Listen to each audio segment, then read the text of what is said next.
We continue with our discussion of proceeding from observations of motion to the determination of forces using Newton's second law. Earlier we considered equilibrium cases, both static equilibrium and dynamic equilibrium. We now turn to situations where the velocity is changing.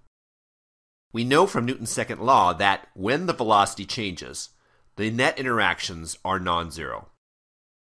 We can still progress from observations of the system's motion to determining unknown interactions via the same key steps we applied for the equilibrium case. However, how to apply these steps for cases with non-zero F net requires additional discussion. In particular, we need to discuss the thinking that's required to implement the key step of proceeding from observations to some understanding of F net. That's what we'll begin with today. Let's start by introducing a more systematic way of classifying changes to an object's velocity. Recall that when we watch something move, we know to look for changes in the velocity as the key signature that the total interactions are non-zero. Moreover, we know that changes to the velocity can arise by changes to the velocity's magnitude, by changes to the velocity's direction, or by both the magnitude and direction changing at the same time. Now we know that the change in velocity, which we represent here graphically using arrows, captures all those changes. However, if we dig a little deeper here, we can come up with a helpful way to describe such changes using a natural choice of coordinate axes.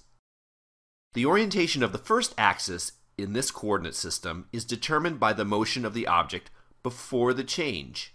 We align one axis parallel to the initial velocity.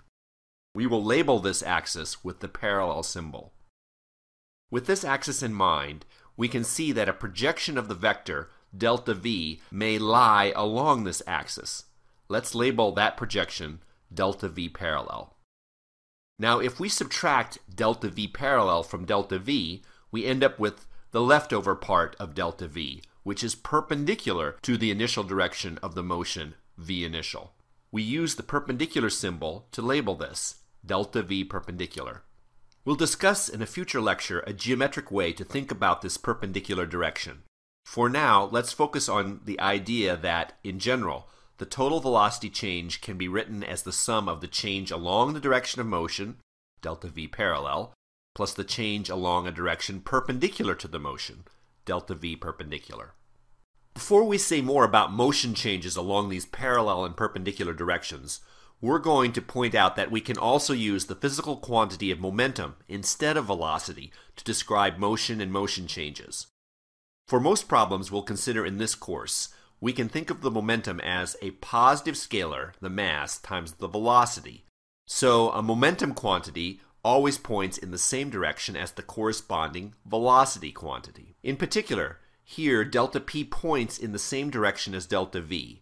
And moreover, delta p can be decomposed into the sum of delta p parallel and delta p perpendicular, each of which point in the same directions as, respectively, delta v parallel and delta v perpendicular. For the next few lectures, we'll be making more use of describing motion and motion changes using momentum, because we'll see there will be a few advantages to this, including making our discussion more consistent with the textbook. Let's now provide some physical motivation for thinking about changes in momentum and changes in velocity along these parallel and perpendicular directions. First, let's consider the case where delta p and delta v are only changing due to changes along the parallel direction. What kind of motion change would we see? Let's discuss this in terms of the momentum. The same language would apply for describing these motion changes in terms of the velocity. A major feature of this kind of change is that it always occurs along a straight line, along the same line that the object is originally moving. So here's one way that can happen. The object's final momentum is greater in magnitude than the initial momentum. So delta p looks like this, only changing along the parallel direction, a change that corresponds to the object speeding up. Here's another way. The object's final momentum is smaller in magnitude than its initial momentum. So delta p looks like this, again changing along the parallel axis. This is a change that corresponds to the object slowing down. So here's a key point.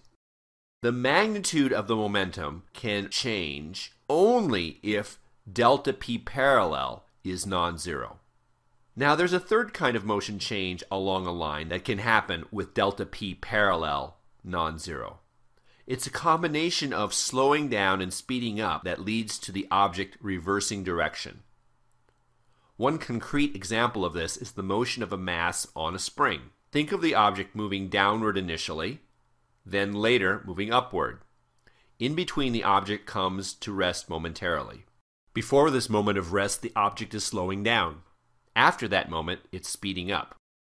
We can calculate delta p, and we can see this is a non-zero delta p along the parallel direction that leads to a special kind of direction change, a reversal of the direction of motion. Now let's discuss what happens when the momentum and the velocity change only in the perpendicular direction.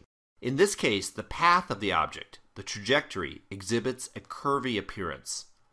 In particular, the object moves at constant speed in a circular path. This is so because if the changes are always perpendicular to the direction of motion, the length of the momentum and velocity vectors can't change. But the velocity and momentum vectors themselves do change because they change direction. So let's conclude this lecture by summarizing.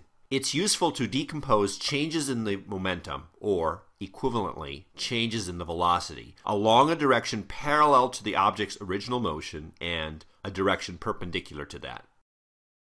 The object can speed up or slow down only if there are changes along the parallel direction. That is, delta p or delta v are non-zero along the parallel direction. The object's path can curve only if there are changes along the perpendicular direction. That is, delta p or equivalently delta v are non-zero along the perpendicular direction. Of course, parallel and perpendicular changes can be non-zero both at the same time, in which case we would have a combination of speeding up or slowing down and curving motion. Next time, we'll provide a more formal way to describe this by examining the ratio, the change in momentum over the change in time.